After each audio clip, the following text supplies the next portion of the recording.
Hi, I'm Diane Spindler. Welcome to this online external gentle reprocessing class. I hope to share some of my work with you today and hope you enjoy it. You know, things are going faster and faster in our world. Technology is picking up. Fast food is everywhere. Even holidays seem to come and go before you can even prepare for them.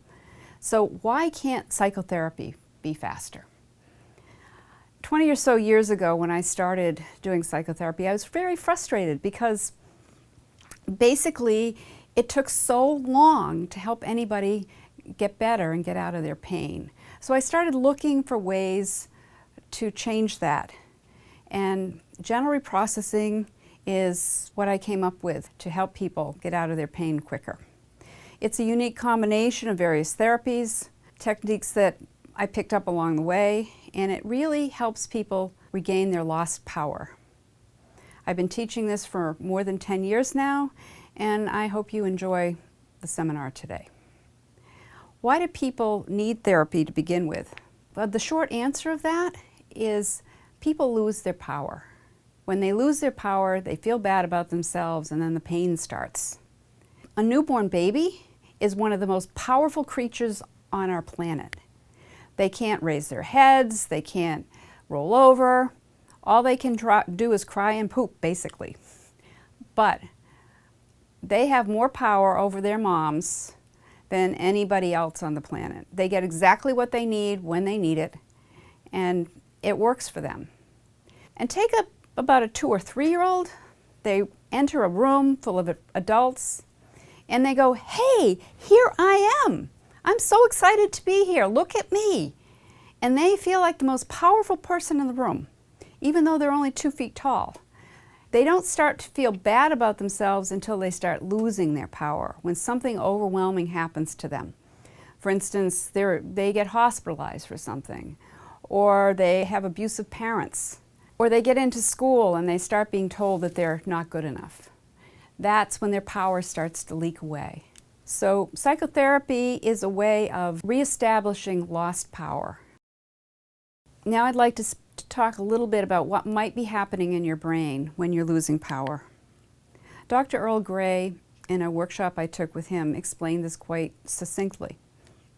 Basic information goes into your brain. It gets routed to the center of your brain, and then it directly gets routed to your frontal cortex. Now, in your frontal cortex, you have a past, you have a present, and you have a future. And most information is rooted to the past, unless it has something to do with the future. And that doesn't usually bother you. But when you lose power, it goes to the center of your brain, and then it goes directly to the back of your brain, which is your reptilian brain or your primitive brain. In the primitive brain, there is only the present time, so the traumatic event remains in this present time. Then, when you get triggered, like something reminds you of that traumatic event, you feel as if that traumatic event has just happened. The old memory steps into your present. At this point, you have 3 choices as how to react. You freeze, like a deer in headlights. You can't react at all. You fight, maybe getting into a fight with your spouse. Or you feel like fleeing, running away. Psychotherapy helps move that trauma from the back of your brain, the primitive or reptilian brain, to the front of your brain, the prefrontal cortex, where it can be placed in the past. An example of this is if you try to think about going to the beach maybe 5-10 years ago, you may be able to sort of remember, yes, I went to this beach and maybe this person or that person was there and it was sunny out. But you probably can't remember specifically what happened. When you have trauma, every detail of what happened is in the back of your mind. So say you go to the beach and you almost drowned. So now you're afraid of water. You will remember every time you hear the beach, the waves of the beach, or you go swimming, you'll remember all the details of going under the water and not being able to breathe. And that's in the back of your brain.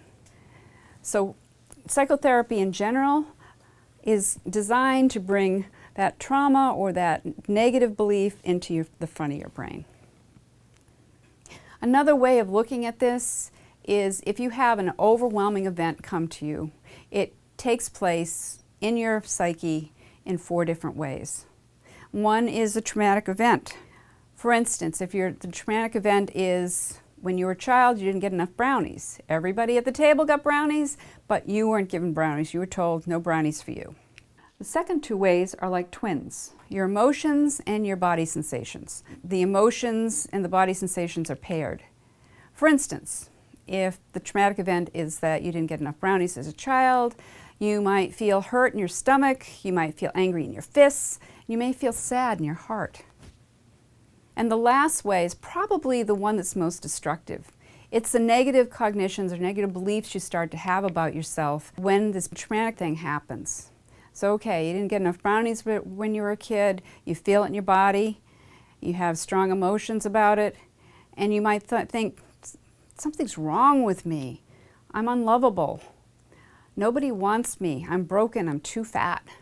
From then on, you start to look for similar negative beliefs that support these initial ones, and your power begins to leak away.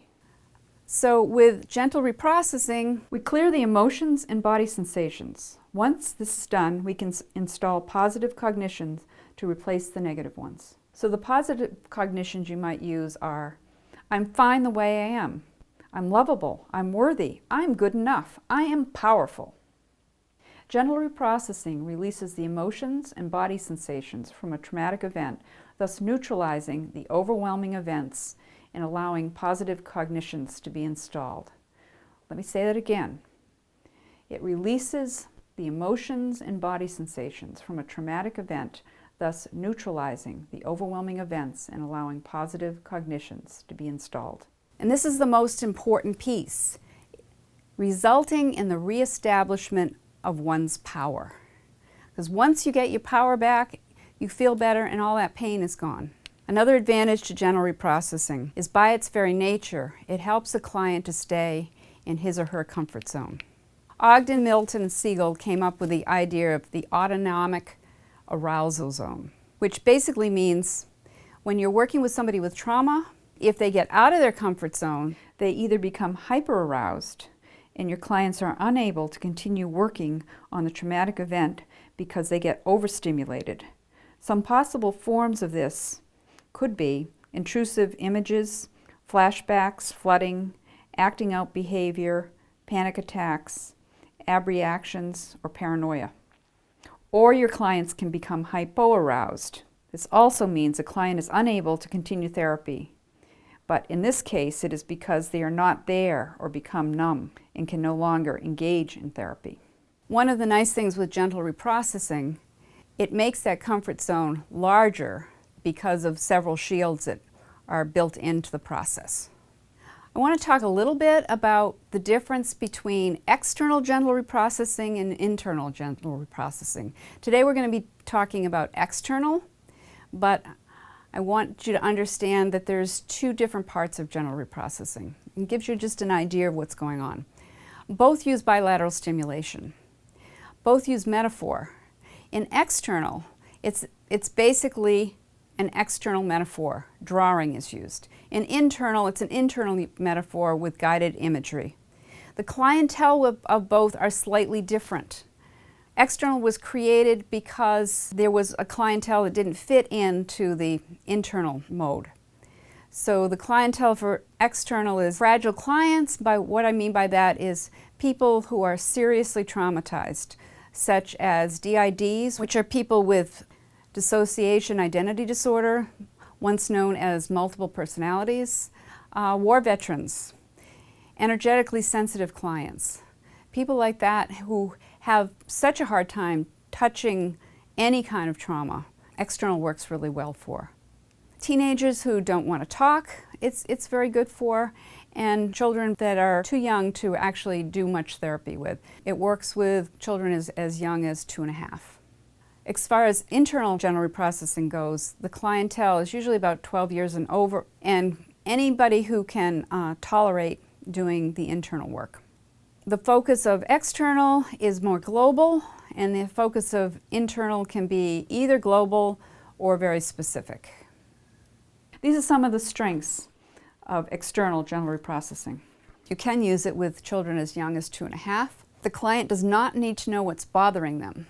So if a young child comes in and doesn't remember what happened to them, you don't need to know that. I had one young girl come in, she was 6.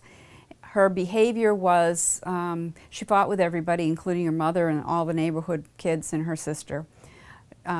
She was doing poorly in school. She was very aggressive. She wasn't sleeping well. Typical post-traumatic stress type symptoms. And she ended up, after doing external genital reprocessing, it went away. But she had no idea what was causing it. When I asked her what she wanted out of the session, she said, "I just want to stop being mad all the time."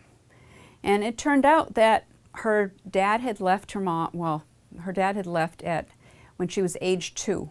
So she couldn't remember her dad leaving consciously, but that was what caused all this behavior to happen. Once we cleared that, she was a happy kid. External genital reprocessing also builds ego strength. An example of that was a 5-year-old that I was working with, and she felt really bad about herself. She was very aggressive, angry, not sleeping well. Background was her mom's boyfriend had sexually abused her, and then her mom picked the boyfriend over her, and she was in foster care. After we cleared the feelings around that with the external, we were able to ask her to do the positive affirmations, and her social worker reported that she would go around her school going, "I'm a good girl, it's not my fault." And it gave her something to lean on because she really didn't have anything else in her life. Another advantage to this technique is people get relief from their pain within a short period of time. I had a little boy that I worked with who had been sexually abused by a babysitter. He was also angry, not sleeping well, swearing at everybody, fighting with everybody, just a mess. And I saw him for one session. We did the external genital reprocessing, and at the end of the session, all of that behavior went away. The mom basically described getting her child back.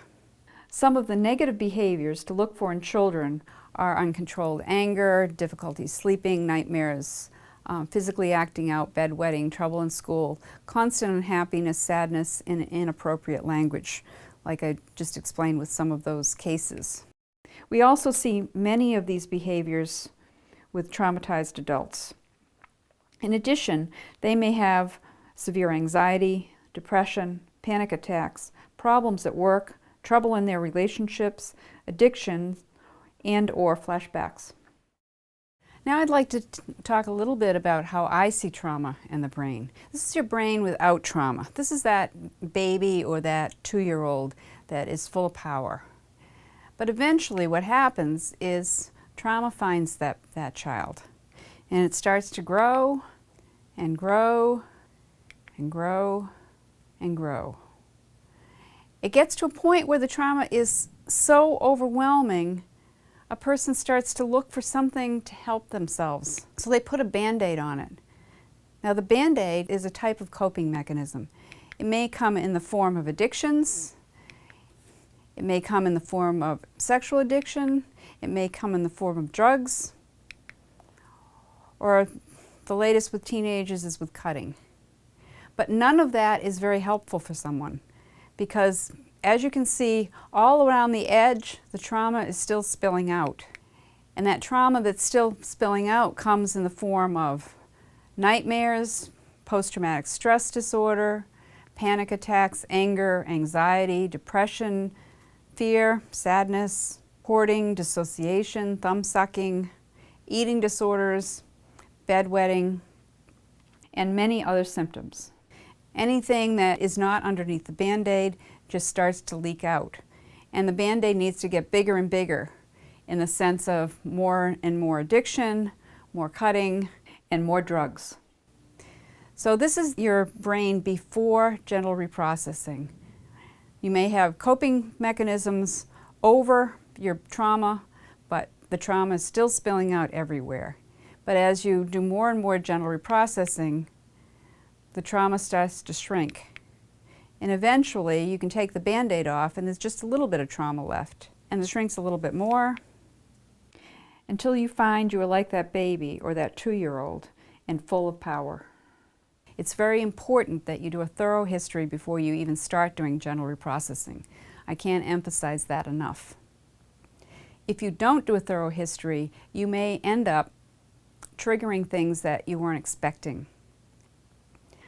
This is an example of an intake form you might use. Feel free to add to it as you see fit. Now, this form is designed particularly for adults, but it can also be used for children. So I suggest you use it as if it were for a child or for an adult, whoever you happen to be working with. The first question that might be traumatic is, what religion did you grow up in? Sometimes it's not a question you ask people a whole lot, but I usually ask, what religion have you grown up in and what are you presently?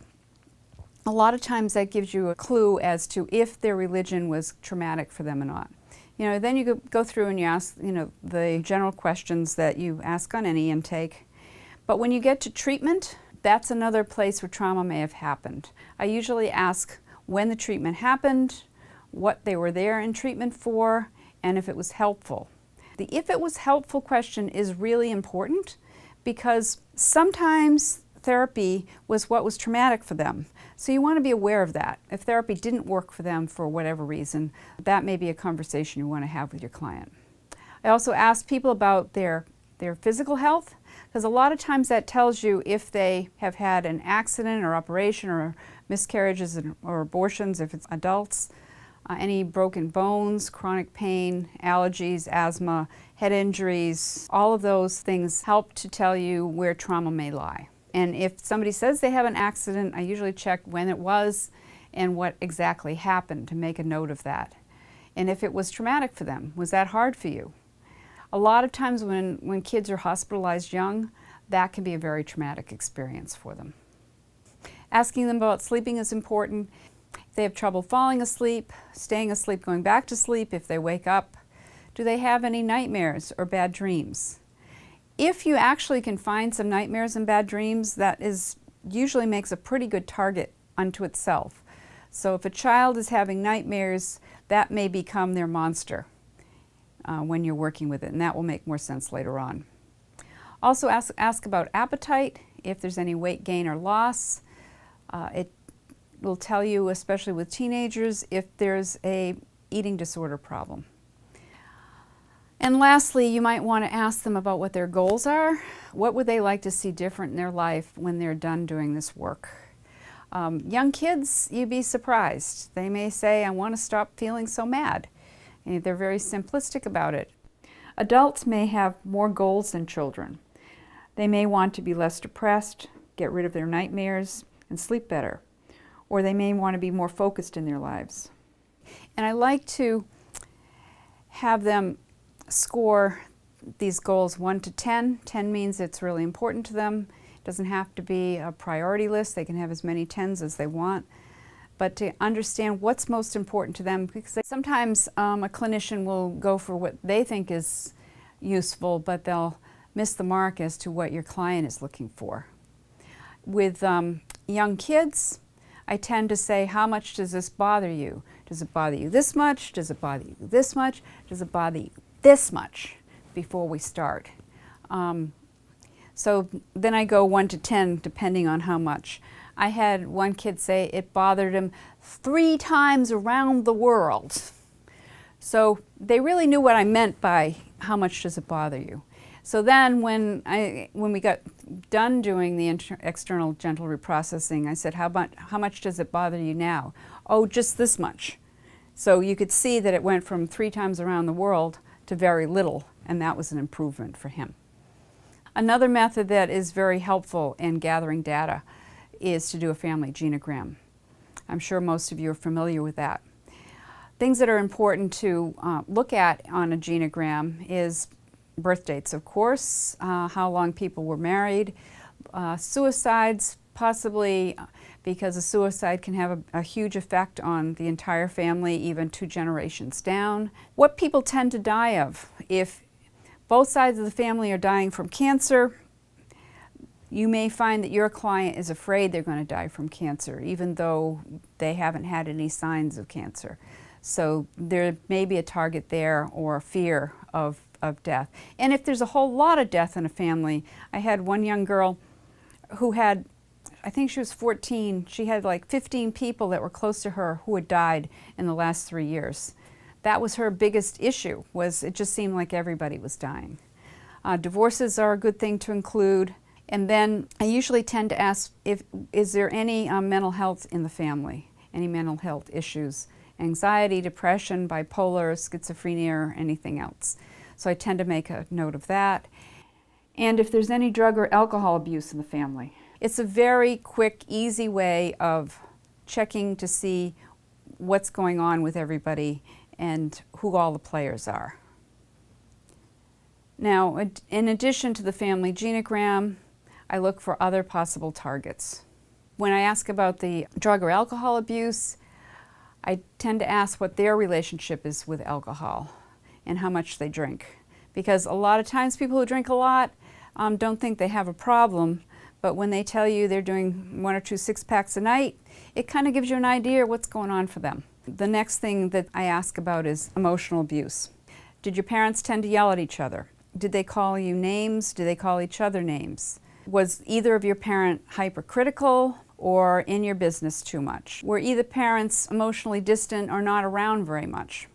Did you know what the rules were? If the rules were not clear, did they change? Did you ever have odd punishments assigned to you? Those are the types of things that will give you an idea of what it was like for them growing up in their household. Emotional abuse is traumatic.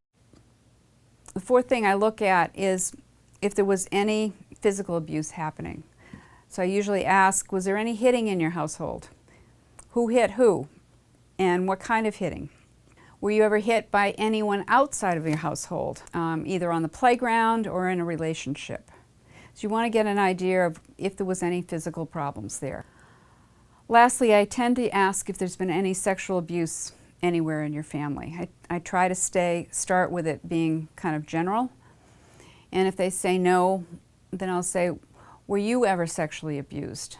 And what I mean by that is, was there pornography in your household growing up that you got to see? Did anybody touch you in a way that felt uncomfortable? Did you ever play doctor with other children? Or were you ever raped, either within your household or later when you left home? I also ask if there's been any abortions or miscarriages, just to make a note of it at this point. And I'll get back to it later. I don't want them to go into the details on it. I just want a yes, no, and maybe when answer. Beyond that, as people are answering all these questions, very often they'll come up with spontaneous stories. The spontaneous stories are really, really important.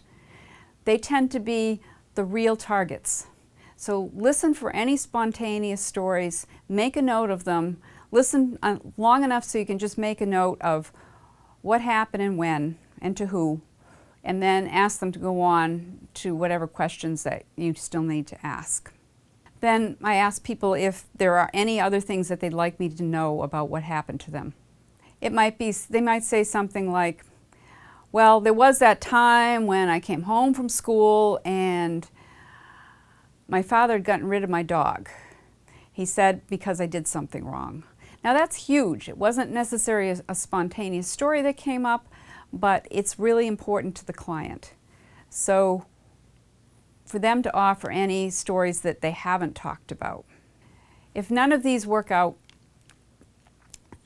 so they've had a perfect upbringing and everything is just fine, which happens every once in a while, look for targets in the form of strong emotions such as anger or sadness, or chronic pain such as back pain.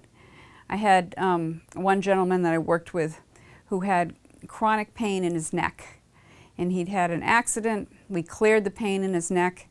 That cleared up fairly quickly, and he started feeling better about his life in general. So sometimes it's in the body or it's in the emotions where you want to look for targets. Some specific types of targets that you might not think of are like event targets. Addictions, mental health issues, emotional abuse, sexual abuse, physical abuse. some illnesses, accidents, miscarriages, and abortions. Emotional targets: anger, sadness, hate, shame, guilt, anxiety. Any emotion that's strong would make a good target. Body sensation targets: feeling tension, pain, soreness, emptiness, aches, tightness, just feeling different feelings in parts of the body. There's also relationship targets. When you think about how it was to be in the same room with your parents, how do you feel? Or how do you feel when you think about being in the room with your mother or your father? How do you feel about being in the room with your siblings? Or how do you feel when you think about being with significant people in your life? It could be your grandparents, it could be a spouse, friends, things like that. And sometimes they're just thought targets. What does it feel? I just feel heavy. I feel no good. I feel like there's something wrong with me. No one likes me. People don't understand me.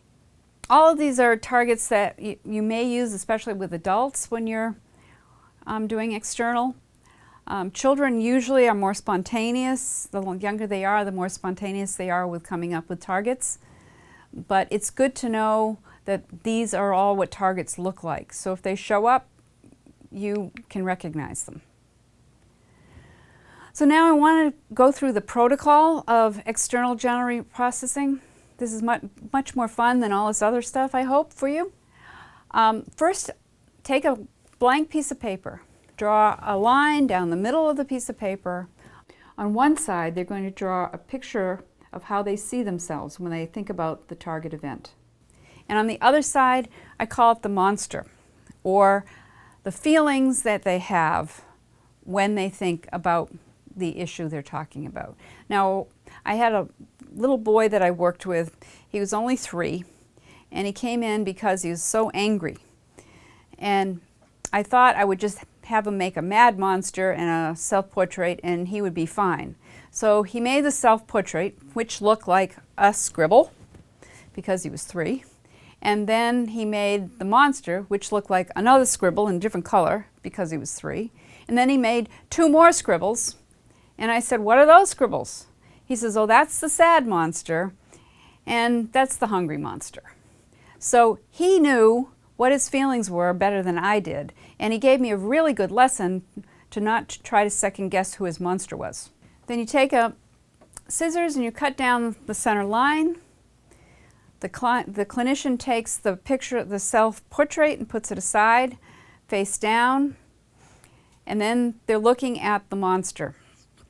You ask the client to take a black crayon and start to erase it back and forth. That's actually bilateral stimulation. When you're erasing the crayon back and forth over the monster, even if it's back and forth, up and down, around in circles, it's still bilateral stimulation.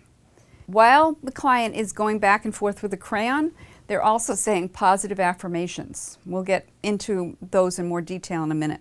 Once it's totally black, at that point, you have the client either tear up the blackened monster or cut it up in small pieces, again, with repeating positive affirmations the whole time.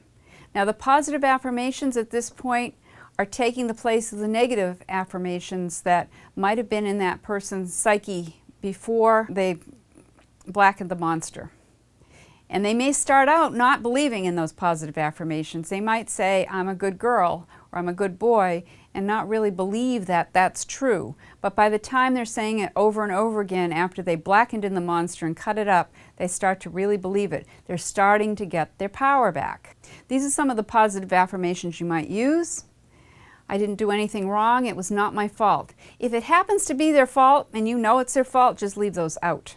I'm lovable, I'm worthy, I'm good enough, I'm better than good enough, I'm great.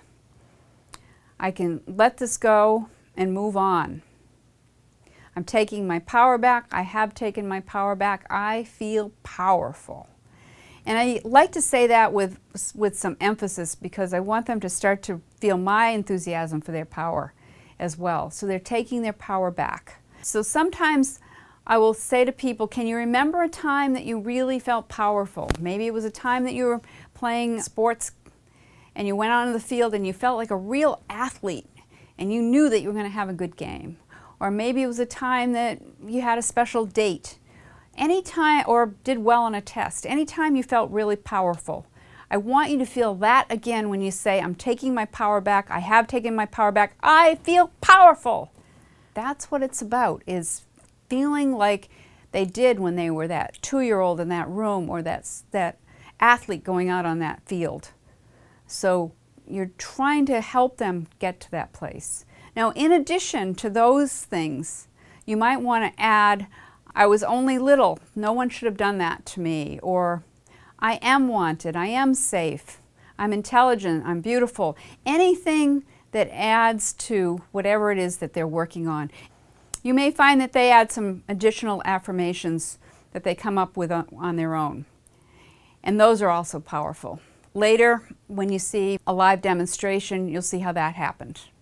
The next step is to tell a story. Now, the storytelling is a way of really embedding that empowerment. It's almost like an awake dream. You're going to be using bilateral stimulation with the story, and we'll talk a little bit about that, what that looks like later. But I want at least to work on the story with you. This is the basic plot for the story. You ask your client to come up with 2 friends. Sometimes they want more than 2 friends, and that's fine, but start with 2 friends. Each friend, including the client, has a magic tool. And basically the monster shows up one day and they defeat the monster with their magic tools and they go back to playing. That's basically the story. Now, usually I go through that with them, the basic plot, and then I ask them to tell a story back to me 1 or 2 times, preferably 2 times, because I think the more times they tell it, the more embedded it becomes. The bilateral stimulation basically stimulates the left and right side of their bodies, either by sound, eye movement, or touch. That stimulates the left and right side of their brains. This allows a client to process whatever they are working on more effectively. These are some types of bilateral stimulation. You can use a stuffed animal, an action figure, or a pen to move back and forth in front of someone's eyes.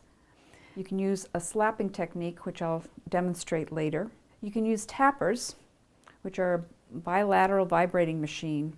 You can use a wand or pen to tap their knees or shoulders, or you can use the sound, snapping your fingers left to right.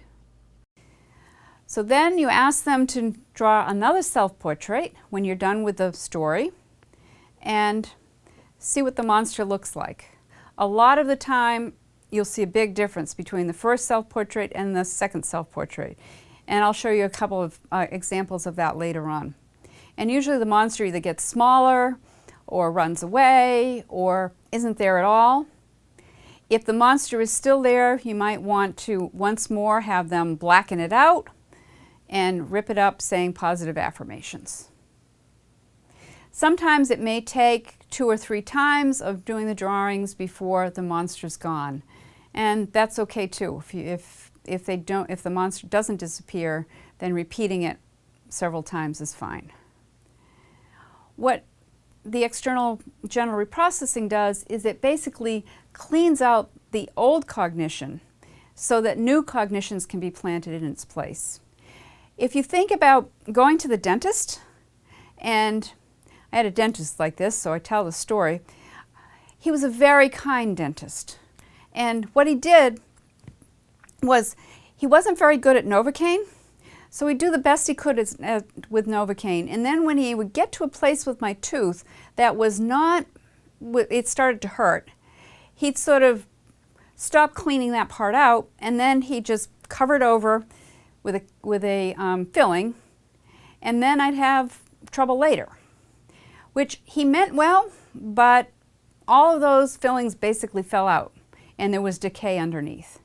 That's kind of what happens with cognitive therapy, is if there's negative beliefs underneath and you put positive beliefs over it, which is kind of like the filling, the positive beliefs easily pop out.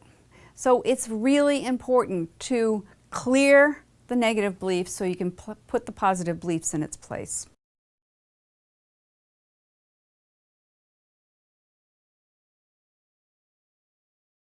So we've just gone over the protocol, and I thought it might be useful to see it in action, because sometimes when you just talk about it, it doesn't make as much sense as if you see it in action. If I was doing an individual workshop with all of you, I would have each of you practice on each other so that you can get a sense. And I really encourage you to do that later with a friend or on something small, nothing huge, not doing real therapy, but just on something small. So I've invited someone to come today to do a live demonstration for you to see how the process works. I've asked her to pick something on a scale of 1 to 10, 10 being really serious, something around a 6 or a 7. You need to assume I've already done a thorough history with her and have asked her. We've probably been working on other things, but we're going into this at this time. So this is Elaine, and she's offered to come and help me out with this live demonstration. So I'm just going to start and show you kind of as if she were in my office. We've done the history, and we're going to start talking about what we're going to be working on, and then showing you how the process works. So Elaine, welcome. Thank you. I want you to tell me in maybe 1 or 2 sentences what you'd like to work on today. An issue from my childhood around my father. Okay. To do with the holidays, which are coming up soon. Okay. Just as an aside, I don't need really any more information than that. It's all in Elaine's head. If you're working with a child, sometimes they won't even know what they're really working on. They just come in feeling bad. So in that case, I'd say, you know, we're going to work on what you're feeling bad about. So it's very, very general, very global. All right, Elaine, we're going to just jump right into this and see how it goes. Okay. Are you ready? Yep, ready. All right. Let me take this piece of paper, put it in front of you. And do you like to draw? I used to. Yeah? I'm going to ask you to do a little bit of drawing for me. I'm going to take this black crayon and put it aside. You'll find out what that's about later. Take any color you'd like and draw a line down the middle of the page.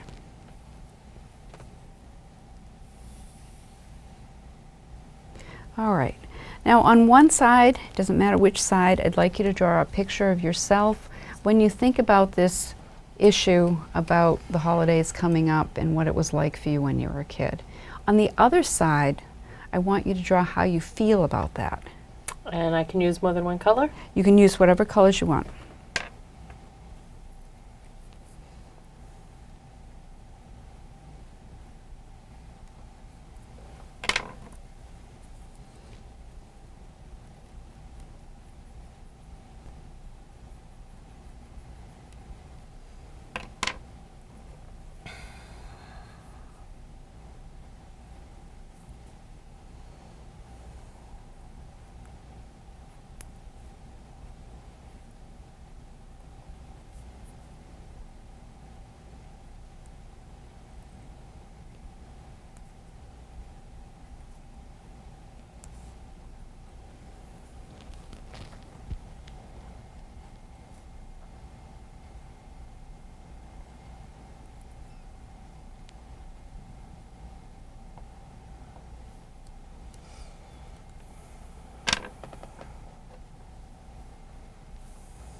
So this side is a picture of you and the situation? This is the situation. Okay. And this side is how I feel about it. Right. Still even now.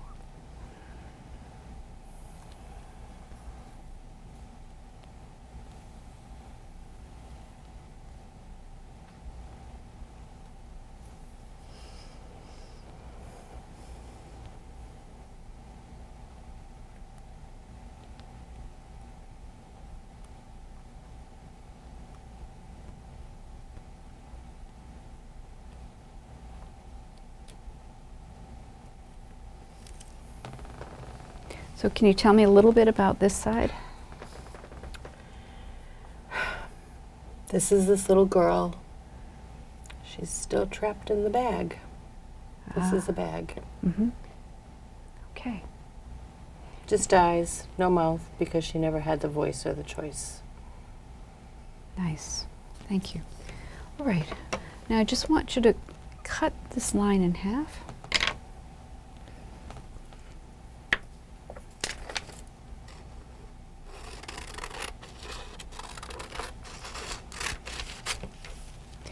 I'm going to take this piece and just put it aside for Okay. now, and we'll get back to it. Now, if I were taking notes, I might, write down, make a little copy of this part of it. I call this side, Elaine, your monster. It's kind of the part of your life that isn't working for you. When I work with kids, they know exactly what that means. When I say, the monster comes and affects them.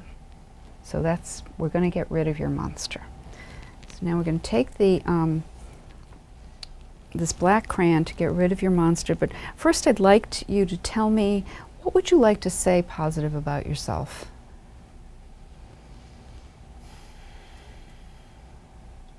In relationship to this? In relationship to this. Okay. Let me try some things and see if this works for you. Okay. Okay? This is not my fault. This is not my fault. I've done nothing wrong. I've done nothing wrong. I am lovable. I'm lovable. I'm worthy. I'm worthy. I'm good enough. I'm good enough. I'm better than good enough. I'm better than good enough. I'm a great kid. I'm a great kid. I'm taking my power back. I'm taking my power back. I have taken my power back. I have taken my power back. I feel more powerful. I feel more powerful. This is over. It's over. I can let it go and move on. I can let it go and move on. Is there anything else you'd like to add to that? I was important, I was valuable, and he didn't value me. I was important and I was valuable. Mm-hmm. And it was his loss. It was his loss. Okay, thank you. All right, so I'm going to say those words to you, and I want you to just go back and forth with a crayon. You can go any way you want, Okay. and just sort of black it out. Okay. Okay? This was not my fault. This was not my fault. I did nothing wrong. I did nothing wrong. I was important. I was important. I was lovable. I was lovable. I was good enough. I was good enough. I was better than good enough. I was better than good enough. I was a great kid. I was a great kid. If my father didn't see that, it was his loss. If my father didn't see that, it was his loss. This happened a long time ago. It happened a long time ago. It's over. It's over. I can let it go and move on. I can let it go and move on. I'm taking my power back. I'm taking my power back. I have taken my power back. I have taken my power back. I feel powerful. I feel powerful. This was not my fault. It was not my fault. I did nothing wrong. I did nothing wrong. I was important.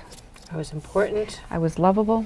I was lovable. I was good enough. I was good enough. I was better than good enough. I was better than good enough. I was great. I was great. If my dad couldn't see that, it was his loss. If my dad couldn't see that, it was his loss. This happened a long time ago. It happened a long time ago. It's over. It's over. I can let it go and move on. I can let it go and move on. I'm taking my power back. I'm taking my power back. I have taken my power back. I have taken my power back. I feel powerful. I feel powerful. You want to go one more time? Yep. Not.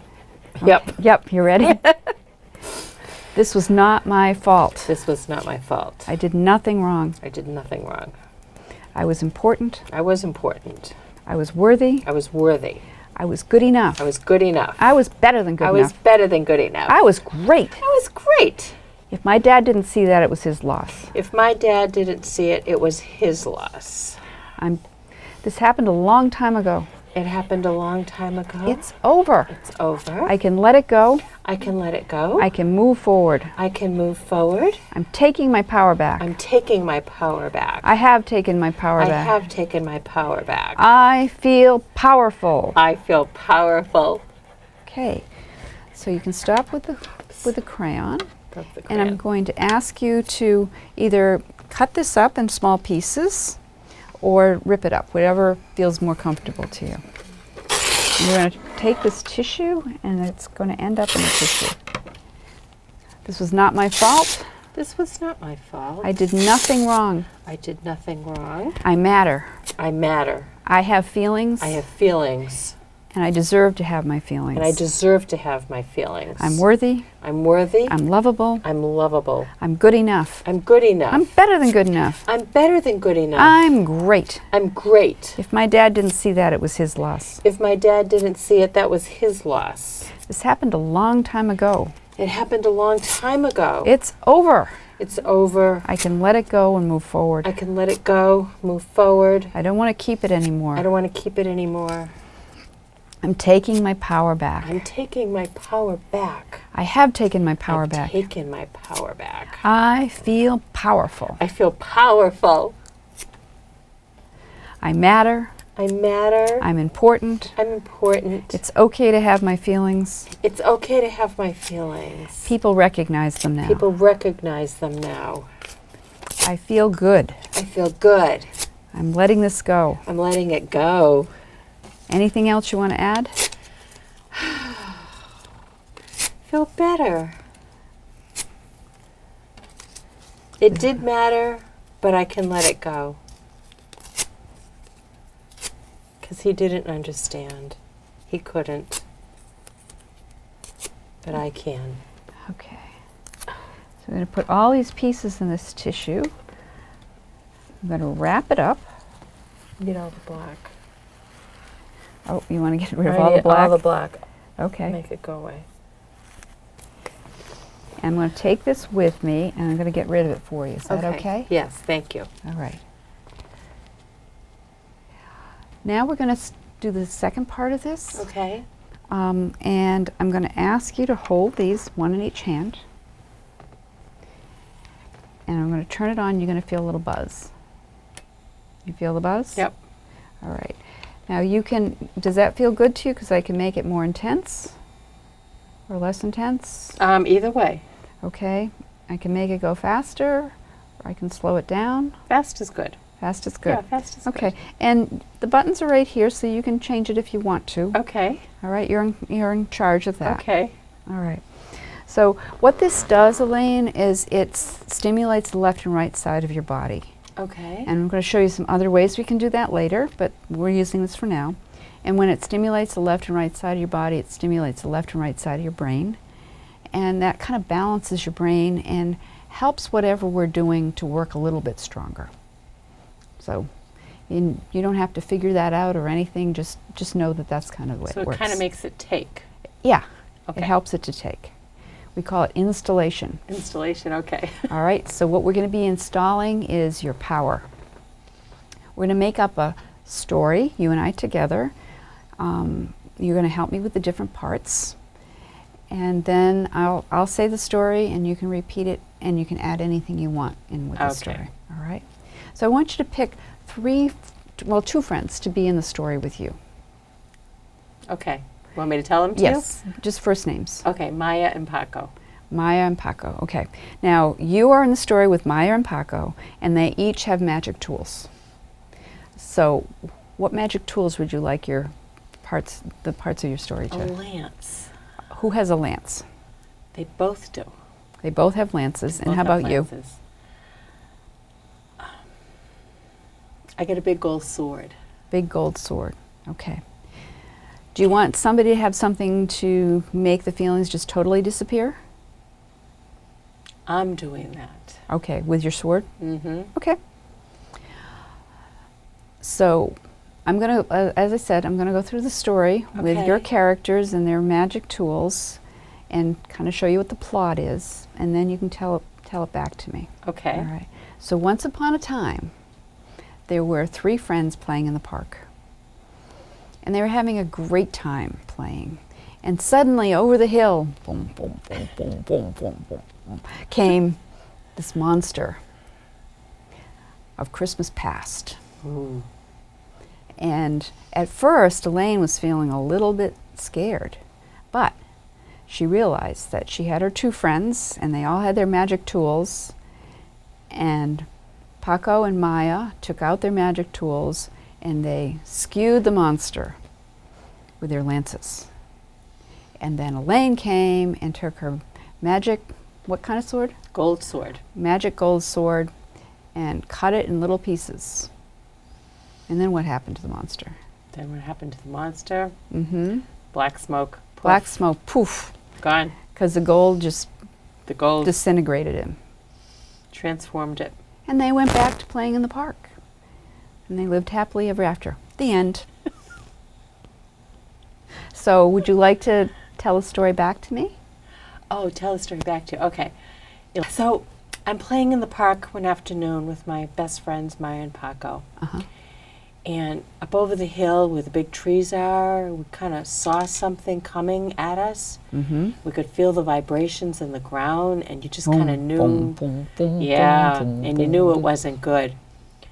So we kind of watched it for a couple of minutes, and then we knew it was coming after us. It was actually coming after me. But being my best friends, they went right to their backpacks, got their lances out. I got my big gold sword out of my bag, and we kind of waited. I was in the middle, they were on each side of me to stand up with me, for me. So we're watching. He's slowly coming down the hill. You know, it's like that thump, thump, thump thing. Yeah. And you can feel the ground shaking more. And then he's getting closer, and he's getting closer. And you kind of can get this, there's a smell that's coming off of him.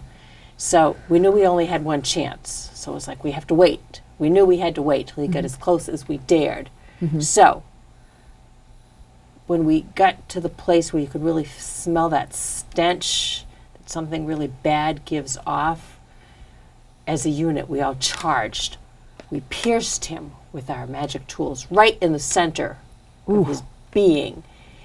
And it made this kind of squeaky noise, and this thing just kind of turned to black smoke. And it just rose up into the sky.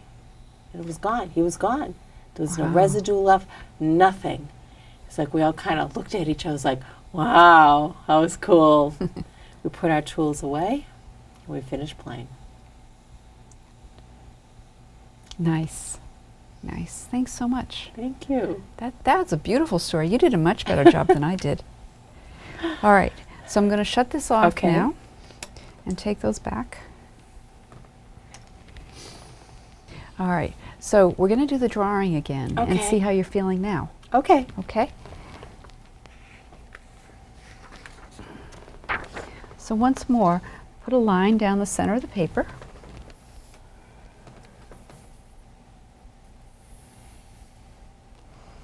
And on one side, I want you to draw how it feels to be that little girl now in Christmas past. And then the other side, if there's any monster left. Christmas past or Christmas Well, now? how you feel when you think about what you came in to work on. Oh, okay. How you see yourself. Because you saw yourself as that little girl before.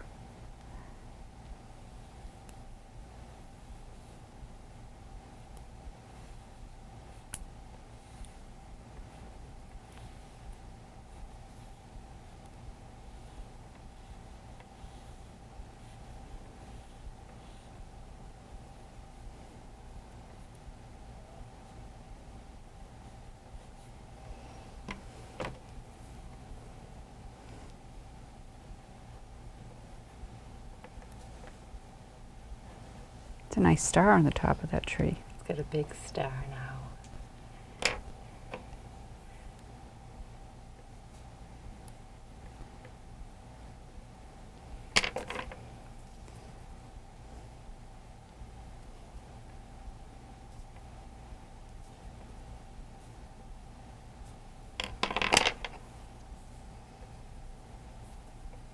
It's got colored lights on the tree now.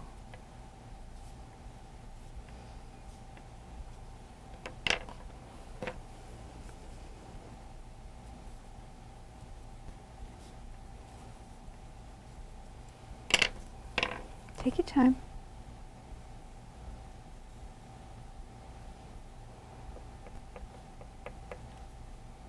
So it's got a Christmas tree skirt now instead of a plastic bag on a hassock, and it's a real tree. It's not a fake tree.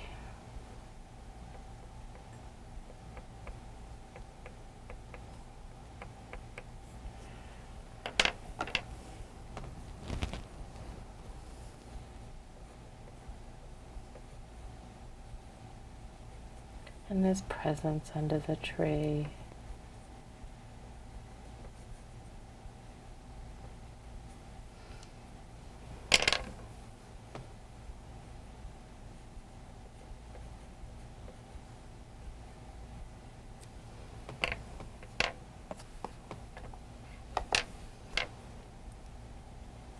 And this garland on the tree.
Looks pretty happy.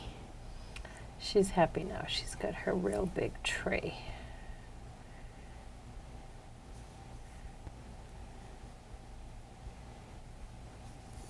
We are not very artistic. Oh, you're doing great.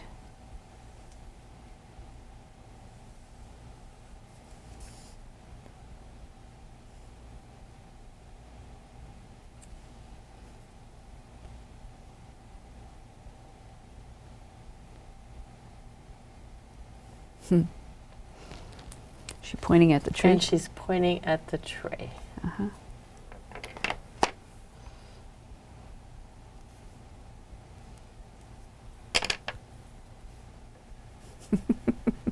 Lots of details.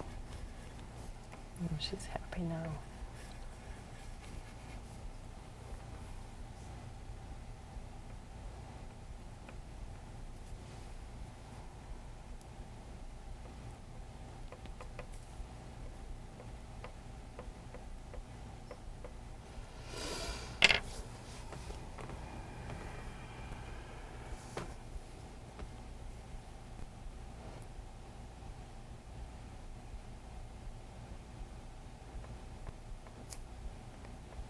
So what's happening on the second half? This is my your monster feelings now.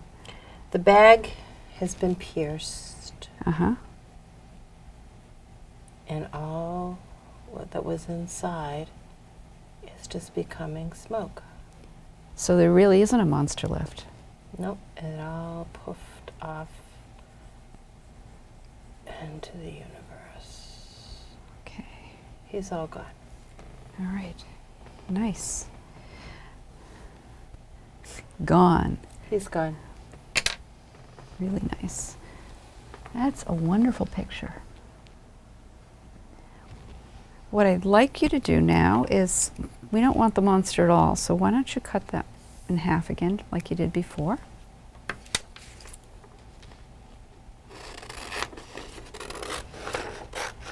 Do you want me to rip them? Would you like to? Yeah. Okay. I'm going to cut them this time. You're going to cut on this. Do you want to erase them? Nope. Nope. I'm Okay, just gonna ripping's cut 'em. nice. That's a choice. I am important. I am important. My feelings count. My feelings count. I matter. I matter. I'm worthy. I'm worthy. I'm lovable. I'm lovable. I'm good enough. I'm good enough. I'm better than good I'm enough. better than good enough. I'm great. I'm great. I'm taking my power back. I'm taking my power back. I have taken my power back. I have taken my power back. I feel powerful. I feel powerful. I can let this go and move on. I can let this go and move on. This is not my fault. It's not my fault. I've done nothing wrong. I've done nothing wrong. I'm lovable. I'm lovable. I'm worthy. I'm worthy. I'm important. I'm important. I matter. I matter. I'm letting this go. I'm letting this go. Taking my power back. I'm taking my power back. I have taken my power back. I have taken my power back. I feel powerful. I feel powerful. I see you're cutting up all little pieces of monster that was on the pieces of paper. The white is okay. The white's okay. The white's okay. All The right. white's not bad. But the purple has to go. Just making sure all the purple is All gone. the purple's gone. This was not my fault. This is not my fault. I did nothing wrong. I did nothing wrong. I matter. I matter. I'm important. I'm important. I'm worthy. I'm worthy. I'm good enough. I'm good enough. I'm better than good I'm enough. better than good enough. I'm great. I'm great. I'm taking my power back. I'm taking my power back. I have taken my power I back. have taken my power back. I feel powerful. I feel powerful. You good with all the purple? Yeah, I think I got all the purple. I got all the purple. All right. Shall we put the white in Yep. there too? I'm sure. But Yeah, the well, white's okay. Maybe the I- white will help the purple smoke. Okay. All right.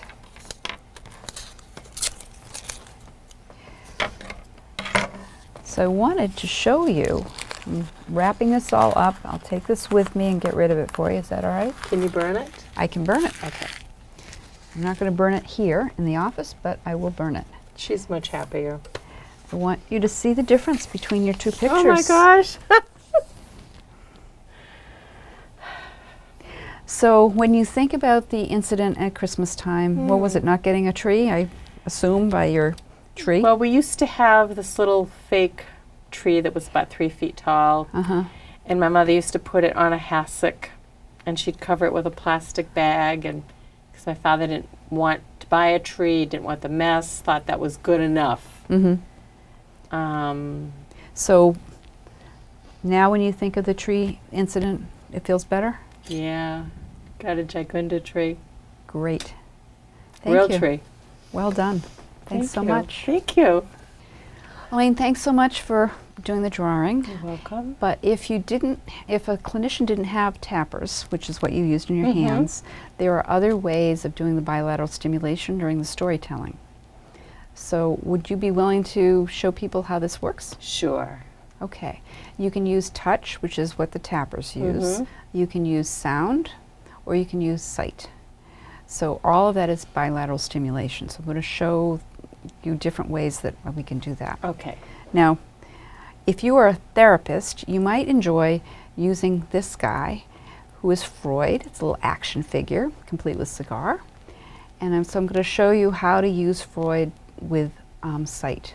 So if you watch Freud with your eyes, you can go back and forth like this. You can go diagonally. You can go diagonally the other way. You can go in circles.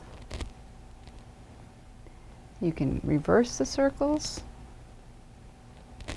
You can go back and forth down here, in the middle, and up here. So those are all different ways that we can stimulate your eyesight bilaterally so that you can process the story better. Okay. Okay? Now, if you were a child, I might use maybe my little guy here. And if I worked with a lot of kids, I wouldn't want to be doing this back and forth because it's really hard on your back. So I might just go back and forth like this with my wrist.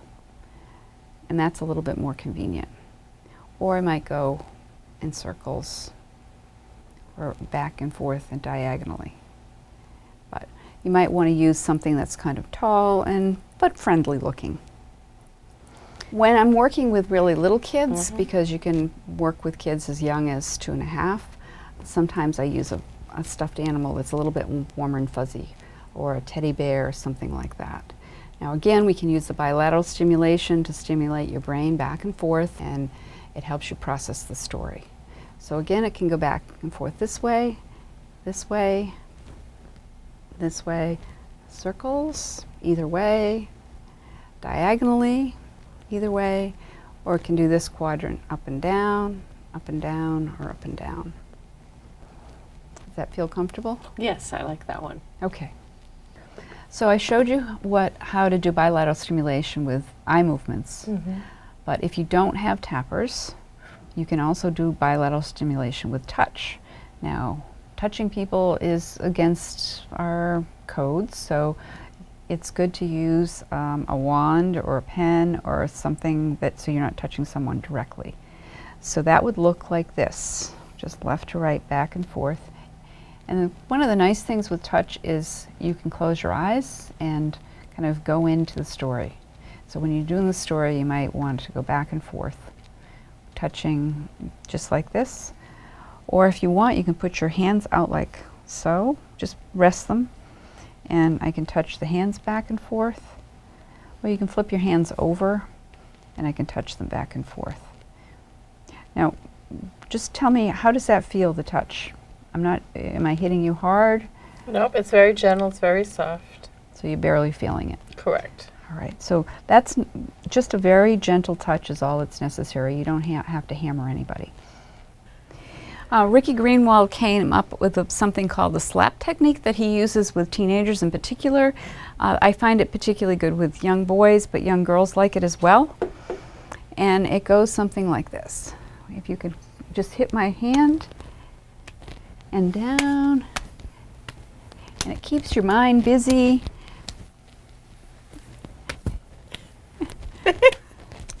Now, you got that down pretty well? All right, now I want you to start to tell me the story while we do this. Okay. So start with once upon a time.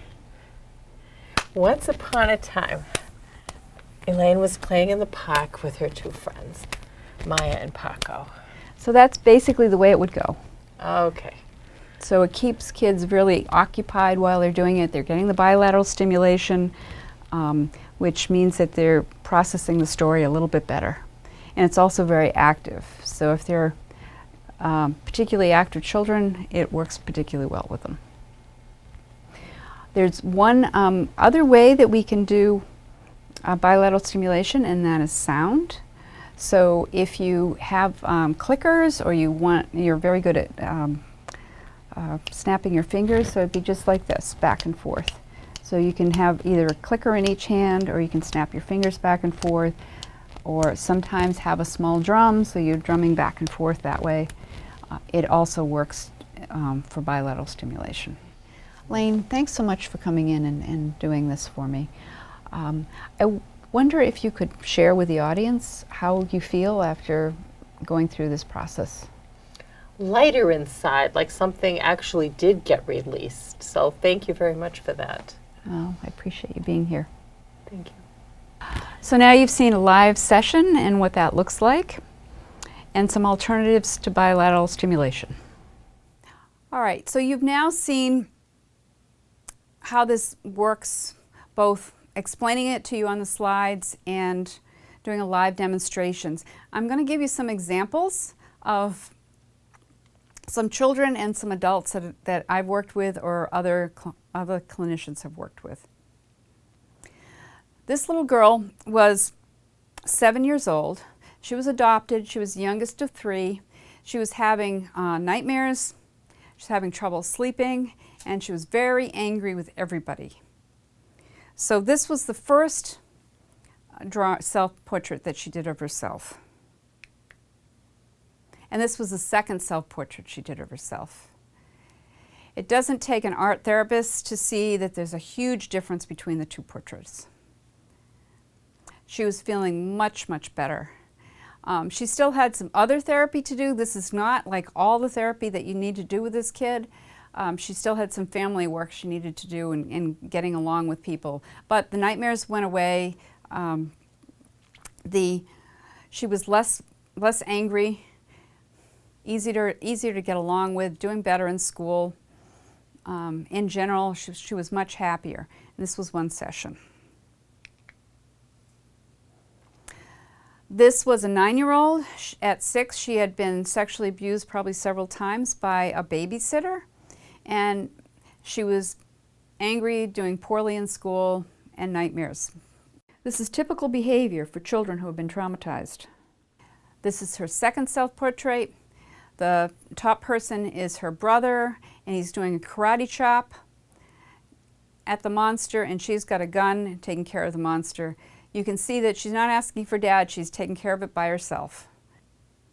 This is an adult.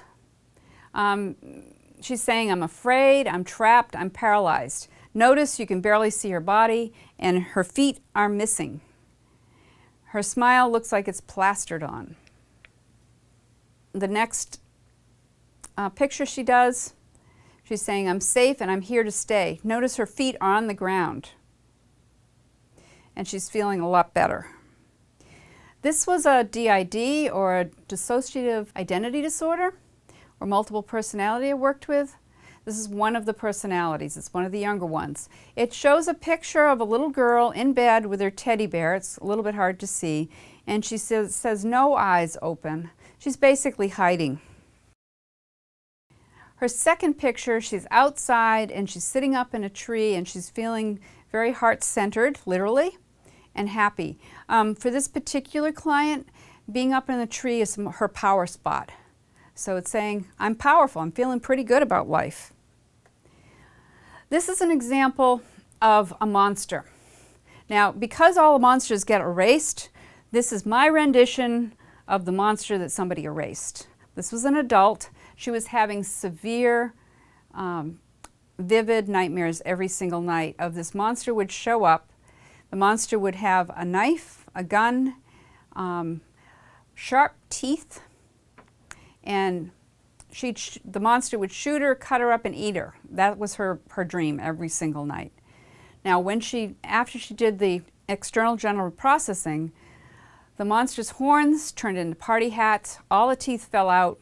She has a gun, but it's a water pistol, and the knife turned into a rubber knife. After that, she could tolerate having the monster in her dream, and she slept better. I really ask you all out there to try to be creative with this process. I've given you what works for me, what I've been doing, and it does work very well. But since I've been teaching it, other people have been giving me feedback about how it works for them. Kathy Reeder, who was one of the first people to learn this, uses a sand tray instead of drawing on a piece of paper to work with her clients. And here are a couple of other alternatives. I call this external gentle reprocessing 4 square. It was developed by Sharon Swartz, a colleague of mine.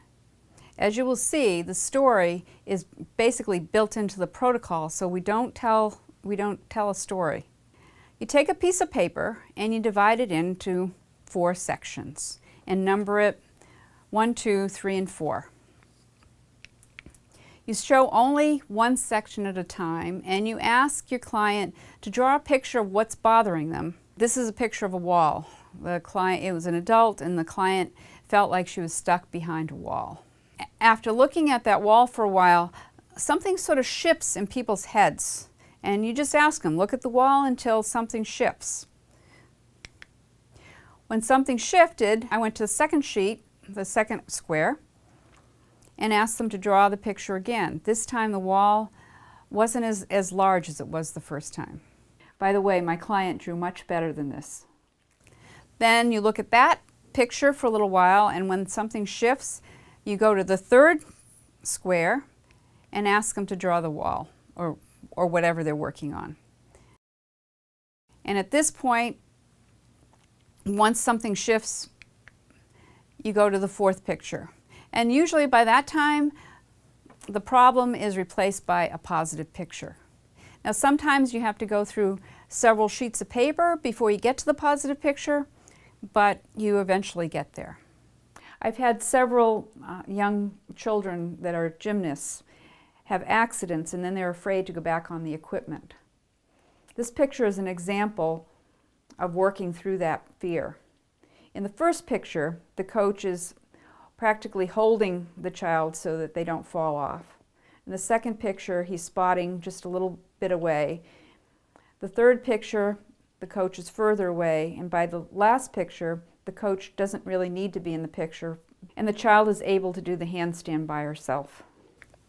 Now, this is what I call a more aggressive form of Foursquare. I took what Sharon Swartz came up with and added to it. The first picture, you have your client draw a picture of what's bothering them, and then you black it out repeating positive affirmations. You go to the second square, ask them to draw the picture again. Usually it's a more positive picture. You black it out saying positive affirmations. You go to the third square, black it out saying positive affirmations, and usually by the fourth picture things are more positive, the picture's more positive. Here's some information about the tappers and where you can find them on the web. You might wonder, again, who is this appropriate for? Works very well for war veterans, especially when they're easily triggered. Eventually they can go and they can do internal general reprocessing, but to start out with, it's helpful. This is wonderful with dissociative identity disorder, but I strongly urge do not use it until you're well into working with your client. It works well for each individual part once you've mapped all those parts and they're working well together. With DIDs, what tends to happen is as soon as you start to do therapy with a part, it switches to another part. And external general reprocessing allows that part to stay long enough to do the therapy. Reticent teenagers are cool because if something works, they like it.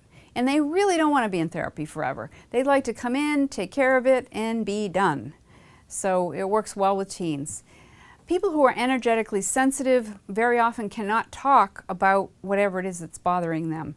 So this kind of goes in the back door, and they hardly know that they're letting go of things. And any other fragile clients that you come across, it works well with.